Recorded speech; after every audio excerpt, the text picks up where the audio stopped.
సమాధానం ఇవ్వాలంటూ నోటీసుల్లో పేర్కొంది supreme court. Supreme court ఆదేశాలపై ఇంకా స్పందించలేదు స్పీకర్. ఈ నెల 25న సుప్రీంకోర్టులో పార్టీ ఫిరాయింపు కేసు విచారణకు రాబోతోంది.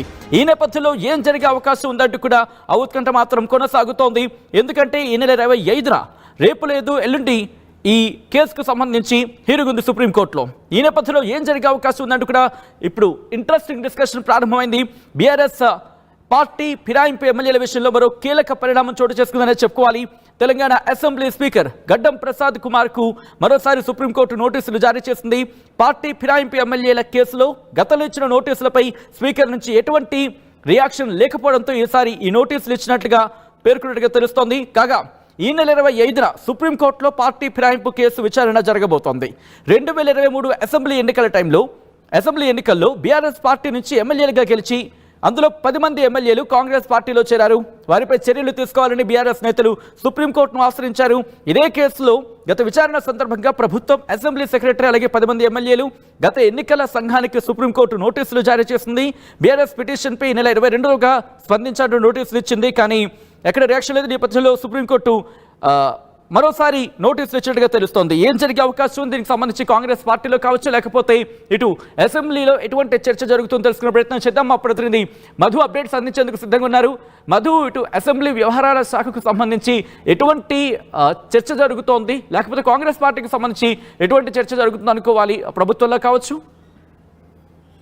ఎగ్జాక్ట్లీ 10 మంది ఎమ్మెల్యేలు పార్టీ ఫిరాయించి కాంగ్రెస్ పార్టీలో జాయిన్ అయ్యారు బీఆర్ఎస్ పార్టీ నుంచి. కాబట్టి దానిపైన కోర్టును ఆశ్రయించారు. లీగల్ గా ముందుకు వెళ్తా ఉంది బీఆర్ఎస్ పార్టీ. ఇప్పటికే హైకోర్టు ఆశ్రయించారు. హైకోర్టు స్పష్టమైనటువంటి సూచనలు చేసింది స్పీకర్ కార్యాలయానికి. కాకపోతే విశేష అధికారాలు స్పీకర్ కు ఉంటాయి కాబట్టి స్పీకర్ తుది నిర్ణయం. సో ఆ నేపథ్యంలో కూడా త్వరితగతిన నిర్ణీత వ్యవధిలో వారిపైన ఏం చర్య తీసుకుంటున్నారో దానికి సంబంధించి కోర్టుకు తెలపాలి అనేటువంటిది గతంలో హైకోర్టు ఇచ్చింది. సో దాని విషయంలో స్పీకర్ కార్యాలయం కరెక్ట్ గా రెస్పాన్స్ కాకపోవడంతో సుప్రీంకోర్టు వరకు వెళ్లారు. సుప్రీంకోర్టు న్యాయవాదులతో కొంతమంది న్యాయవాదులతో సలహాలు సూచనల తర్వాత సుప్రీంకోర్టులో పిటిషన్ వేశారు. బీఆర్ఎస్ పార్టీ తరఫు నుంచి పాడి కౌశిక్ రెడ్డి, తర్వాత కుత్బుల్లాపూర్ ఎమ్మెల్యే వివేకానంద గౌడ్, వీళ్ళు ఇద్దరు కలిసి సుప్రీంకోర్టులో పిటిషన్ వేశారు. ఆ పిటిషన్ విచారణ జరుగుతున్న సందర్భంలో మరొకసారి పార్టీ తరఫు నుంచి వర్కింగ్ ప్రెసిడెంట్ గా అదే విషయంలో కేటీఆర్ కూడా ఇంప్లీడ్ అవుతూ సుప్రీంకోర్టును ఆశ్రయించి గతంలో ఇచ్చినటువంటి ల్యాండ్ మార్క్ జడ్జిమెంట్ ని పరిశీలించాలి, చర్యలు తీసుకోవాలంటూ ఆయన 4 సార్లు సుప్రీంకోర్టు విచారించింది, వాయిదా వేసింది. సుప్రీంకోర్టు ఆగ్రహం కూడా వ్యక్తం చేసింది స్పీకర్ కార్యాలయానికి. నిర్ణీత కాల వ్యవధి అంటే లిమిట్ పీరియడ్ ఏంటి, వాళ్ళకి ఎంత మేర సమయం, నిర్ణీత కాల వ్యవధి సరైన సమయం అంటే ఎంత సమయం తీసుకుంటారు అనేటువంటిది ఇంత గతంలోనే చెప్పింది. ఆల్రెడీ 22వ తారీఖు లోపల దీనిపైన ఎంత సమయం తీసుకుంటారు, ఏం చర్యలు తీసుకుంటారు అనేటువంటిది తెలపాలి, మీ న్యాయవాదుల ద్వారా కోర్టుకు తెలపాలనేటువంటి సుప్రీంకోర్టు ఇచ్చింది. సో 22వ తేదీ అయిపోయింది. ఈరోజు 23వ తారీఖు. నిన్న కూడా ఆల్రెడీ సుప్రీంకోర్టుకు సంబంధించినటువంటి ఎవరైతే ఆశ్రయించారో ఇందాక చెప్పినట్టు పాడి కౌశిక్ రెడ్డి, తర్వాత వివేకానంద గౌడ్ కుద్దూరాపూర్ ఎమ్మెల్యే ఎవరైతే ఉన్నారో వారితో పాటు కేటీఆర్, వీరి తరఫు నుంచి న్యాయవాదులు వచ్చారు. సుప్రీంకోర్టు తెలియజేసినటువంటి ఆ నోటీసులని మళ్ళీ స్పీకర్ కార్యాలయానికి నిన్న అసెంబ్లీ జరుగుతున్న సమయంలో కూడా వెళ్లి కార్యాలయంలో అందజేశారు. అందజేసినప్పటికీ కూడా స్పీకర్ కార్యాలయం నుంచి ఎలాంటి రెస్పాన్స్ లేదు సుప్రీంకోర్టు సూచించినటువంటి సూచనకు. సో రేపు 25వ తారీఖు రోజున సుప్రీంకోర్టులో తుది తీర్పు వచ్చే అవకాశం ఉంది అనేటువంటి చర్చ జరుగుతా ఉంది. నిజంగా కీలకంగా ఆ తీర్పు కనుక వస్తే రాష్ట్ర రాజకీయాల్లో పెను సంచలనంగా మారే అవకాశం ఉంది. ఎందుకంటే 10 మంది ఎమ్మెల్యేల పైన అనర్హత వేటు పడే అవకాశం ఉందనేటువంటిది బీఆర్ఎస్ చెప్తా వస్తా ఉంది. సో అది ఎంత మేర సాధ్యమవుతుంది, సుప్రీంకోర్టు ఎలాంటి తీర్పు ఇవ్వడం ఉంది రేపు 25వ తారీఖు రోజు అనేటువంటిది చర్చ జరుగుతా ఉంది. కానీ స్పీకర్ కార్యాలయం ఎందుకు రెస్పాన్స్ అవ్వట్లేదు, నిర్ణీత కాల వ్యవధి అనేటువంటి సుప్రీంకోర్టు సూచించినా ఎంత సమయం తీసుకుంటారు, ఈ ప్రభుత్వం తరఫున శాసనసభ తరఫు నుంచి వాదించినటువంటి అడ్వకేట్స్ ద్వారా సుప్రీంకోర్టుకు తెలపాలన్నా ఎందుకు తెలియట్లేదు నిర్ణీత కాల వ్యవధి అనేటువంటిది చర్చనీయాంశం అవుతా ఉంది. మొత్తానికి ఇది క్షేత్రస్థాయిలో ప్రజాక్షేత్రంలో చర్చ జరిగేలా బీఆర్ఎస్ వ్యూహాత్మకంగా అడుగులు ముందుకు వేస్తున్నట్టుగా కనిపిస్తా ఉంది. కాంగ్రెస్ మాత్రం వాళ్ళు అధికార పార్టీ, వాళ్ళు మా పార్టీలో జాయిన్ అవ్వలేదు, కేవలం మమ్మల్ని బలపరుస్తున్నారు, మేమంటే ఇష్టపడుతున్నారు అనేటువంటిది క్లెయిమ్ చేస్తా ఉన్నారు. ఇప్పుడు పార్టీ మారిన ఎమ్మెల్యేలు కూడా గతంలోనేమో నియోజకవర్గ అభివృద్ధి కోసం పార్టీ మారుతున్నాం అనేటువంటి అంటే స్టేట్మెంట్ మధు చేశారు. ఇప్పటికే కొంతమంది ఎమ్మెల్యేలు ఎస్ మేము పార్టీ మారలేదు, పార్టీలోనే ఉన్నామంటూ కూడా సుప్రీంకోర్టు దృష్టికి తీసుకువెళ్ళినట్టుగా తెలుస్తోంది. ఫర్ ఎగ్జాంపుల్ కూడా మహిపాల్ రెడ్డికి సంబంధించి ఇక్కడ ప్రస్తావించుకుంటున్న నేపథ్యం. సో ఇప్పుడు ఇవి కూడా కన్సిడర్ చేసే అవకాశం ఉందా, లేకపోతే ఇండివిజువల్ గా దీనికి సంబంధించి మళ్ళీ ఈ అంశానికి సంబంధించి సుప్రీంకోర్టును ఆశ్రయించే అవకాశం కనిపిస్తోంది ఈ ఎమ్మెల్యేలందరూ? ఎగ్జాక్ట్లీ కాస్త భిన్న వాతావరణం ఉంది. మొదట్లోనేమో పార్టీ మారిన ఎమ్మెల్యేలు నియోజకవర్గ అభివృద్ధి కోసం పార్టీ మారాము అందులో భాగంగానే అనేటువంటి స్టేట్మెంట్ చేస్తారు, కండువా కప్పుకున్నారు. పార్టీ టిఎల్పి సమావేశాలలో కూడా పాల్గొన్నారు. కాంగ్రెస్ లెజిస్లేటివ్ పార్టీ ఏదైతే ఉంటుందో నిర్వహించేటువంటి సమావేశాలు, ఆ సమావేశానికి కూడా హాజరయ్యారు. కానీ తర్వాత జరుగుతున్నటువంటి పరిణామాలు అంటే బీఆర్ఎస్ లీగల్ గా ముందుకు వెళ్తా ఉంది, సుప్రీంకోర్టు వరకు వెళ్ళింది. కాబట్టి ఆ పార్టీ మారిన ఎమ్మెల్యేలు స్టాండ్ మార్చారు. మేము బీఆర్ఎస్ టెక్నికల్ గా మేము మా ఫ్లెక్సీలను, మా ఫోటోలను మీ ఫ్లెక్సీలో వాడుకోవద్దు కాంగ్రెస్ పార్టీ నాయకులు అనే statement.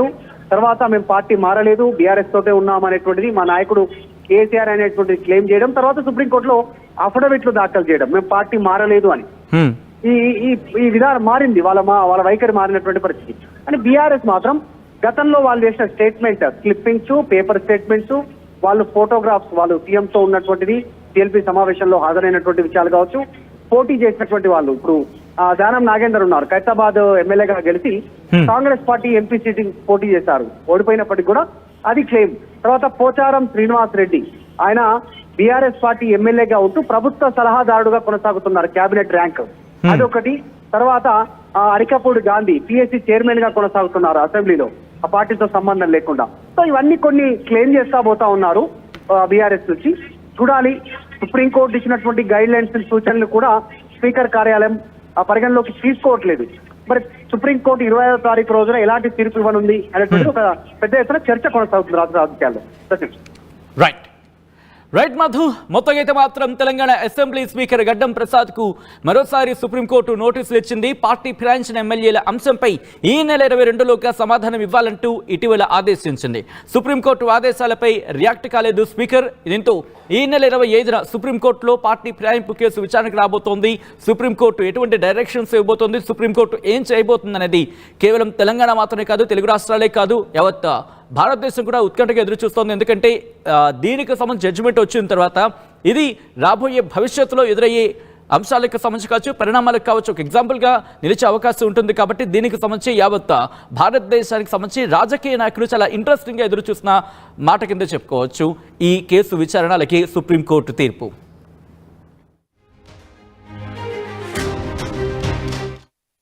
148 plus student-led startups, 11 exited startups, 12 cash flow positive startups, KL deemed to be university.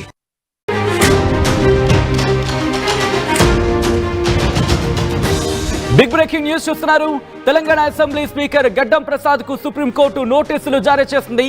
Party ఫిరాయించిన ఎమ్మెల్యేల అంశంపై ఈ నెల 22లోగా సమాధానం ఇవ్వాలంటూ నోటీసుల్లో పేర్కొంది సుప్రీంకోర్టు.